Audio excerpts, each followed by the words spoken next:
Hello friends. 8:30 बजने को थे और पिंकी का अब तक पता नहीं था। मेरी चिंताओं का ग्राफ बढ़ने लगा था। सर्दियों में अंधेरा वैसे ही जल्दी गिराता है और शहर में रोज होने वाली घटनाएं मन को डरा देती है। बच्चों को हमारी परेशानियों का कोई एहसास नहीं होता, बल्कि मैं फ़ोन भी करती हूँ तो वह नाराज़ हो जाती है। कहती है और किसी के घर से फ़ोन नहीं आता, बस मेरा ही घनघनाता रहता है। इतना एम्बैरेसिंग लगता है। अब भला इसमें एम्बैरेसिंग होने जैसा क्या है? तुम्हारे दोस्तों के घर वाले लापरवाह है तो मैं क्या करूं? मैं तो उतनी बेफिक्र नहीं हो सकती ना। ये घर में होते हैं तो हर 5 मिनट पर मुझे कूल डाउन की सलाह देते हैं, पर आज ये भी टूर पर है। सारा टेंशन मुझे अकेले ही झेलना है। जब घर में बैठना असंभव हो गया तो मैं शॉल ओढ़कर गेट पर जाकर खड़ी हो गई। बिटिया की राह देखी जा रही है। अंधेरे में एक प्रश्न उछला। मैं बुरी तरह चौंक गई। देखा बगल वाली अम्मा जी शॉल लपेटे कुर्सी पर विराजमान है। मैं मुड़कर उनसे मुखातिब हो गई। कंपाउंड वॉल पर टिकते हुए कहा, ओरी देखिए ना, अंधेरा कैसा हो रहा है। इतनी रात अकेले आती है तो चिंता होने लगती है। वह अकेले नहीं आती, एक लड़का घर तक छोड़ने आता है। मैं चकित होकर उन्हें देखती रह गई। पिंकी ने उनका नाम चुंगी नाका रखा है, वह गलत नहीं है। अपने बरामदे में बैठकर वह पूरे मोहल्ले की खोज खबर रखती है। थोड़ा बुरा भी लगा। जरा सी तुषी के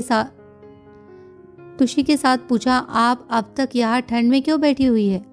अरे बेटा, अभी अभी दफ्तर से लौटा है, उसका चाय नाश्ता हो जाने दो, फिर भीतर जाऊंगी।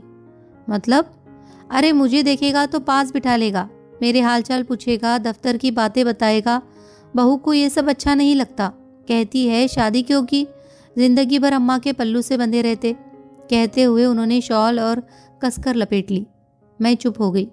हर घर की अपनी समस्या होती है, उसे खुद ही निपटना पड़ता है, बाहर वाला कुछ नहीं कर सकता। इस समय तो मैं अपनी ही चिंता में ग्रस्त थी, दूसरों की मदद क्या करती। मुझे ज़्यादा प्रतीक्षा नहीं करनी पड़ी। कुछ ही देर में मेरी समस्या यानी कि पिंकी रानी पधार गई। साथ में वो लड़का भी था। पिंकी बाहर से ही चिल्लाई, मम्मा वहाँ ठंड में क्या कर रही हो? अब उस लड़के ने मुझे देखा। नमस्ते आंटी। नमस्ते बेटा, आओ भीतर आओ, गर्मा गर्म कॉफ़ी पिलाती हूँ। स्कूटर बाहर खड़ा करके वह निसंकोच भीतर चला आया।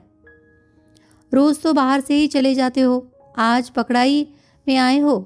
प्रियंका ने कभी बुलाया ही नहीं, मैं तो रोज़ आ जाऊँगा। मैंने फटाफट कॉफ़ी बनाई, सूखे नाश्ते के साथ सर्व की और कॉफ़ी पीते हुए उससे ढेर सारी बातें पूछ डाली। जब वह चला गया तो मैंने जैसे अपने आप से कहा, लड़का अच्छा है ना?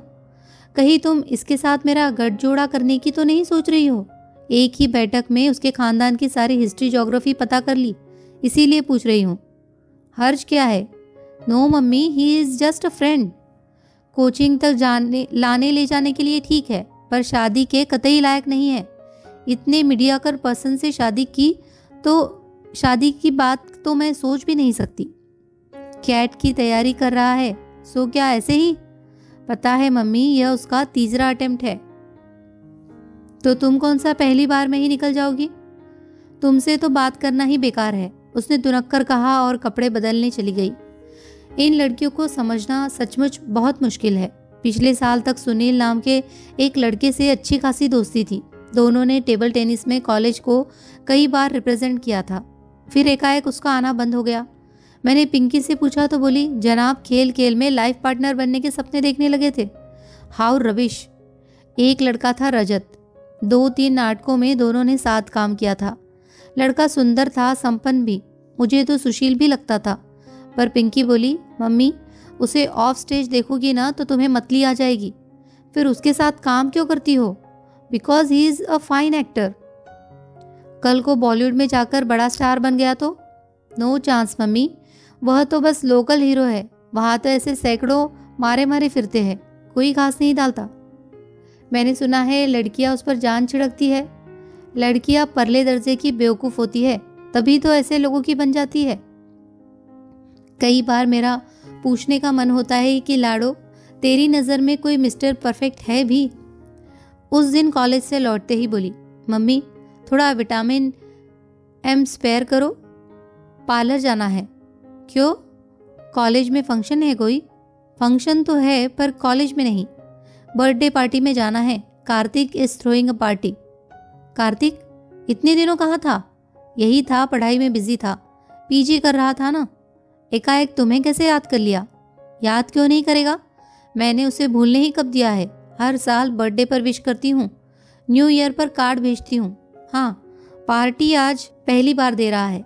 कार्तिक की पार्टी में खूब बन सवर कर गई थी, बार बार पूछ रही थी, मम्मी मैं ठीक लग रही हूँ ना? मेकअप बहुत गाढ़ी तो नहीं है, साड़ी बहुत जाजी तो नहीं है। वह सचमुच बहुत प्यारी लग रही थी। बाल भी ढंग से संवारे थे, कपड़े भी ढंग से पहने थे। ऐसा नहीं कि हमेशा की तरह कुछ भी उटपटांग पहन लिया और चल दिए।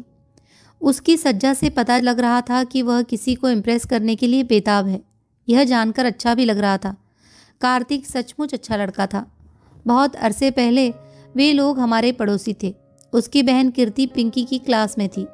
माता पिता दोनों डॉक्टर थे, अक्सर बिजी रहते थे। कीर्ति का अधिकांश समय हमारे यहाँ ही गुजरता था। फिर मोहल्ले बदल गए, पर एक ही क्लास में होने के कारण कीर्ति और पिंकी की दोस्ती बनी रही। हायर सेकेंडरी के बाद वह भी भाई की तरह मेडिकल में चली गई। आना जाना कम क्या, एक तरह से बंद ही हो गया। यह तो आज पता चला कि पिंकी उन लोगों के, खासकर कार्तिक के बराबर संपर्क में है। अच्छा लगा। जाते समय मैंने उसे ढेर सारी हिदायतें दी। जल्दी लौटना, ऑटो में अकेले मत आना, किसी भरोसेमंद आदमी की कार में ही बैठना। उसे अच्छा तो नहीं लग रहा था, पर चुपचाप सुनती रही। आखिर उसके पापा को ही दया आ गई। झल्ला कर बोले, बस भी करो अब, लड़की अब बच्ची नहीं रही, खासी बड़ी हो गई है। इस बात को तुम कब समझोगी? बच्ची नहीं रही, बड़ी हो गई है, इसीलिए तो इतनी फिक्र हो रही है। पर ये बातें पुरुषों के दिमाग में कभी नहीं आती। फिक्र करने का जिम्मा जैसे माँ ने ही उठाया हुआ है। रात को वह लौटी थी तो काफ़ी थकी थकी सी लग रही थी। मुझे आश्चर्य नहीं हुआ। जानती हूँ, आजकल की पार्टियों में सिर्फ खाना पीना थोड़े ही होता है। डांस के नाम पर अच्छी खासी हुड़दंग लीला होती है। शोर इतना कि कानों के पर्दे फट जाए। कैसी रही पार्टी? मैंने पूछा। ठीक ही थी, उसने बेरुखी से कहा और सोने चली गई। अब मुझे ताज्जुब हुआ। और कोई दिन होता तो मुझे पूछने की ज़रूरत नहीं पड़ती, वह आते ही शुरू हो जाती। यह भी भूल जाती कि आधी रात हो रही है और मम्मी जो उसके लिए अब तक जाग रही थी सोना चाहेगी। पर आज तो उसे बात करना भी मुहाल लग रहा था। जाते समय जो उत्साह फूटा पड़ा जा रहा था, उसका लेश मात्र भी अब बाकी नहीं था। सुबह चाय के समय उसके पापा ने पार्टी के बारे में पूछा तो बोली, पापा पार्टी तो शानदार होनी ही थी, उसने अपनी एंगेजमेंट जो अनाउंस करनी थी। अरे वाह, किससे शादी कर रहा है? अपनी बैचमेट से। दोनों ने साथ ही पीजी किया है। इसका मतलब है घर में डॉक्टरों की एक पूरी फौज तैनात है। अब तो उनके नर्सिंग होम का भी एक्सटेंशन होगा। बिल्कुल होगा। अब वह केवल मैटरनिटी होम नहीं रहेगा, वहाँ से बड़ी सर्जरी होगी। इसीलिए तो उस बॉर्डम से शादी कर रहा है। अगर उसे पीजी में एडमिशन नहीं मिलता तो उसे लिफ्ट थोड़े ही देता, किसी और को पटा लेता। उसका स्वर अत्यंत कसैला हो गया था। अंकल आंटी भी तो उसकी डिग्री पर ही रिझे है, नहीं तो कार्तिक के सामने तो वह कुछ भी नहीं है। It is a business deal all in all. और फिर उसका स्वर एकदम तरल हो आया। पापा, आजकल लोग नाप तोल कर ही प्यार करने लगे हैं ना? उसके स्वर का गीलापन मुझे भीतर तक भिगो गया। मन हुआ उसे गले से लगाकर सांत्वना दूं, कहूँ कि लाडो, इसमें कार्तिक का क्या दोष है? अपना नफ़ा नुकसान देखना तो जमाने का चलन है। तुम भी तो इस इल्ज़ाम से बरी नहीं हो। वैसे भी टूट कर प्रेम करने वाली पीढ़ी अब रही कहाँ? वे लोग तो कब के इतिहास बन गए। आप सुन रहे थे मालती जोशी की कहानी कैलकुलेशन। कहानी अगर आपको अच्छी लगी हो तो प्लीज़ इसे लाइक कीजिए, शेयर कीजिए और कमेंट कीजिए। और अगर आपको हमारी कहानियाँ पसंद आ रही हो तो प्लीज़ हमारे चैनल को सब्सक्राइब कीजिए। धन्यवाद।